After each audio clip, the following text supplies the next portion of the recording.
Stoic laws hold the secret to healing your pain.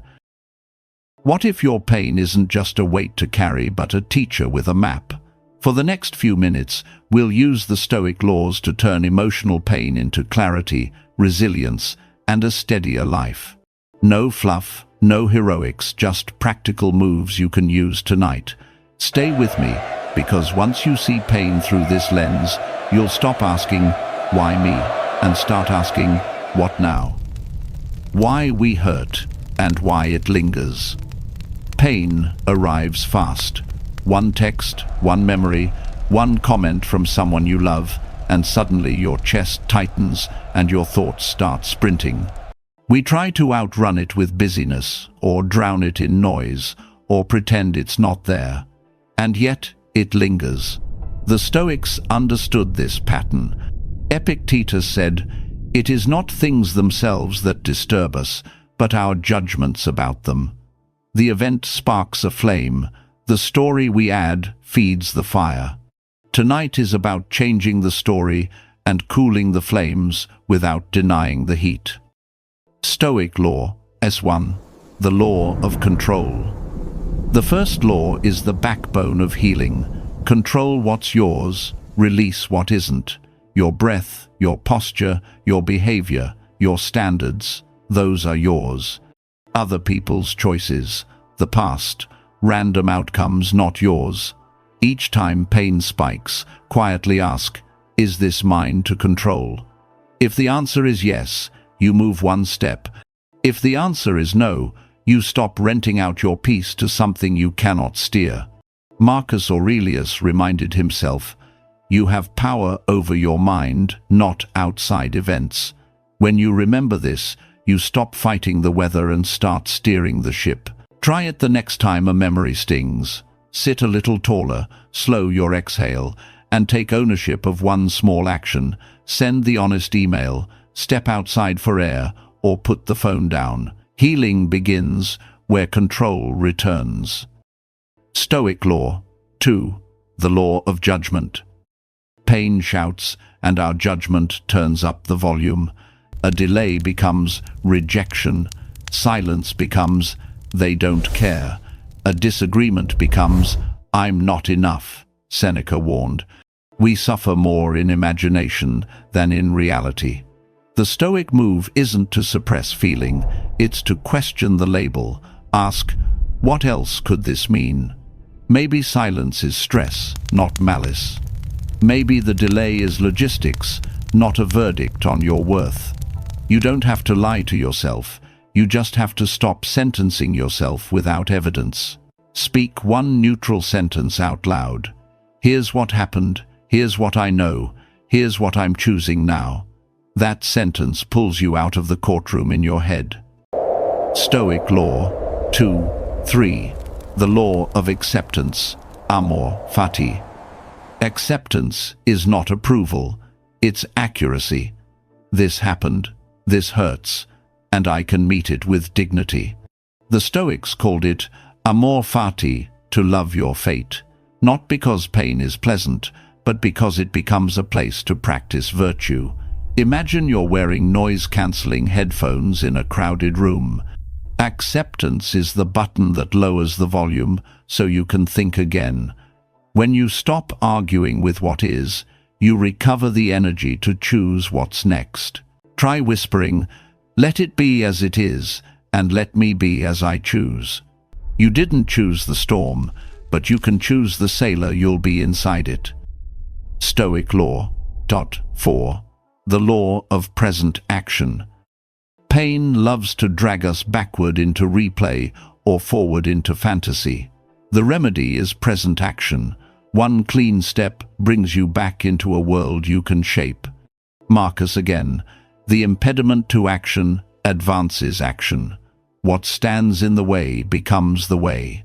If grief blocks you, the way is a call to someone who understands. If regret blocks you, the way is a specific apology or a specific change. If anxiety blocks you, the way is the smallest task that touches the mess. When emotions surge, don't negotiate with panic. Do 60 seconds of what matters. Wash the dish, draft the sentence, lace the shoes. Small action breaks big spirals. Stoic Law 2.5. The Inner Citadel. Picture your mind as a stone fortress. Outside, storms, rage, traffic, timelines, criticism, old wounds. Inside, there's a quiet room you can enter on command. The inner citadel is built with short daily rituals. 10 minutes, no music, no scrolling. Breathe in for 4, out for 6. Then write 3 short lines on paper. What matters today, what doesn't, and who you intend to be while you move through both. This ritual doesn't erase pain. It teaches your nervous system that you belong to yourself again. When the day throws sparks, the citadel keeps them from becoming wildfires. Stoic Law 6. Voluntary discomfort. Comfort isn't the enemy, fragility is. The Stoics chose small hardships to build strength on purpose. A brisk, cold rinse, a simpler meal, a phone-free commute, a long walk in any weather. Seneca practiced rehearsing poverty so he would fear it less. You're not courting suffering, you're training steadiness. When pain arrives, your body remembers. We've walked into friction before and stayed whole. Pick one tiny discomfort you'll meet this week. Smile at it. You're proving to yourself, I can do hard things on purpose. So unchosen hardship feels less like a threat and more like a test you're ready to pass. Stoic Law -7. Clean speech, clean boundaries.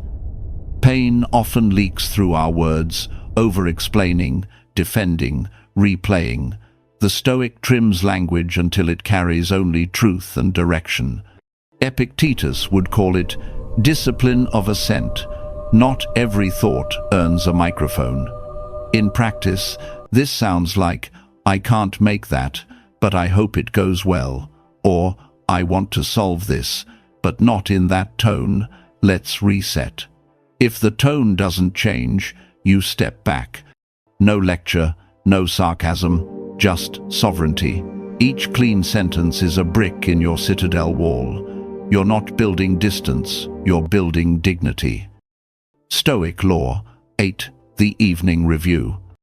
Healing isn't only broken hearts, it's broken habits. Each night, the Stoic returns to the mental weight room. 3 short reflections on paper: what I did well, where I slipped, and what I'll do differently tomorrow. Keep it simple, 1 line each. This slows the mind, closes loops, and prevents 2 a.m. thinking. You're not grading yourself, you're guiding yourself. End with gratitude for one ordinary thing: a laugh, a warm mug, the way the light fell in the kitchen. Gratitude doesn't deny pain, it keeps pain from claiming the whole stage. When pain spikes, the hot coal 0. 5. Anger, panic, and grief are hot coals. Most people grab the coal and throw it, burning themselves worse. Your move is different. Name it coal. Lower your shoulders by 1 inch. Place your tongue on the roof of your mouth. Breathe in 4, out 6. Eyes resting on a fixed point. Only when the heat drops do you choose a response. You didn't pretend the coal wasn't hot. You refused to let it decide your next sentence. Practice this when you're calm so it's available when you're not. A short story. The 6-minute conversation. A client carried a silent ache for months, resentment, toward a teammate who kept missing deadlines. The story in his head: if I confront him, it'll explode. I'll look petty. We applied the laws. Control. He owned his tone and his ask. Judgment. We replaced assumptions with facts. Present action. 1 conversation scheduled for Tuesday. Clean speech. 1 sentence.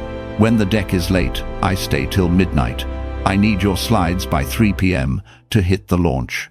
It took 6 minutes. No explosion. The work improved. More importantly, the ache lifted. Pain shrank in daylight. Most monsters do. The 7-day Stoic healing plan, coach mode. Give me 1 week. Tomorrow morning, build your citadel. 10 minutes of quiet and 3 lines on paper. The next day, practice negative visualization for a hard moment. See it, breathe slower than it, respond briefly. Midweek, choose one voluntary discomfort and greet it with a grin. Another day, speak one clean boundary sentence and let it stand. Each night, do the 3-line review. On day 7, write a note to your future self about the exact moment you moved with dignity while it still hurt. Seal it. That note is your receipt. By the end of the week, you won't just believe you can heal, you'll have evidence. When you can't fix it today. Some pain isn't a problem to solve, it's a place to stand. On these days, collapse the plan to the essentials. Breath, pen, 1 step. 2 slow breaths to tell your body it's safe enough. 1 minute to write the smallest true next step. 5 minutes to do it. Repeat. Marcus again. If it is not right, do not do it. If it is not true, do not say it. On heavy days, right and true are enough. Soft mid-roll invite. If these tools help, you're my kind of listener. Subscribe for weekly Stoic toolkits: calm over chaos, standards over stress, results without noise, no theatrics, just practices that work the day you try them. Closing visualization, your steadier self. Close your eyes for 10 seconds and picture the version of you who has practiced these laws for a year. Same life, steadier engine. Notice the slower breath, the kinder voice you use with yourself, the way you exit arguments early instead of winning them loudly. Now imagine that version watching you tomorrow. What would they want you to do in the first 60 seconds when pain taps your shoulder? Do that. Closing. Your blueprint in 1 breath. Control what's yours. Question your judgments. Accept reality without surrendering your standards. Take present action. Return to the inner citadel. Choose small frictions. Speak cleanly. And review your day with honesty and gratitude. Do this, and pain stops owning your calendar. It starts shaping your character. Tell me in the comments which law you'll start with: control, citadel, or clean speech, and the exact moment you'll use it tomorrow. I read every plan. If this helped, share it with someone who's carrying more than they admit. Control your center. Let the world do what it does.